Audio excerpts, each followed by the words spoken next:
moram priznati da moja draga već duže vrijeme tako evo, pomaže koliko god može. Mislim da bi se svi složili da je poseban osjećaj kad napraviš nešto za nekog drugog i kada napraviš dobro djelo. Trudimo se inače koliko god možemo razmišljati o drugima i voditi brigu o tome.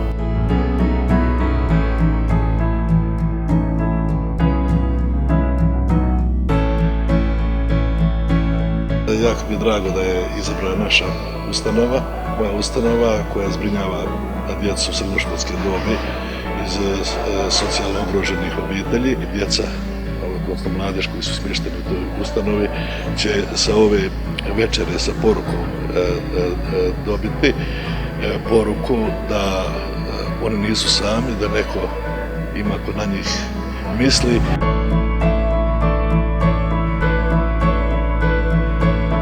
Meni je jako drago iz više razloga da sam tu. Prvo, Lana je moja prijateljica iz srednje škole, tako da se već stvarno dugi niz godina znamo. Mislim da su ove sve humanitarne inicijative zbilja hvale vrijedne, a onda ako se to još spoji uz ovakvom ugodnom ambijentu, stvarno, zašto ne, i jedna divna ugodna večerica.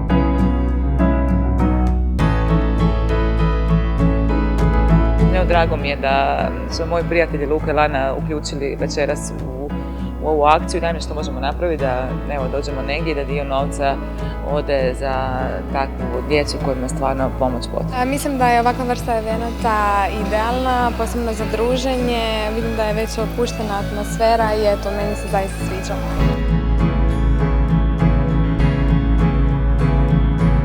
Moram priznati da sam prvi put u ovom restoranu i zapravo se veselim i ugođaju i ljudima i zanima me kakva je hrana.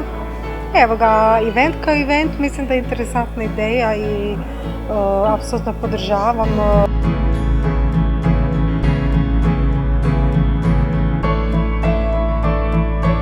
Mislim da je to lijepa inicijativa i inače ove večere koje su organizirane na taj način. Mislim da su jedan dobar način da se svi uključimo, da se puno više ljudi uključi u dobrotvorni rad, da pomažemo one koji su potrebni, da na određen način kod nas stvorimo tradiciju toga.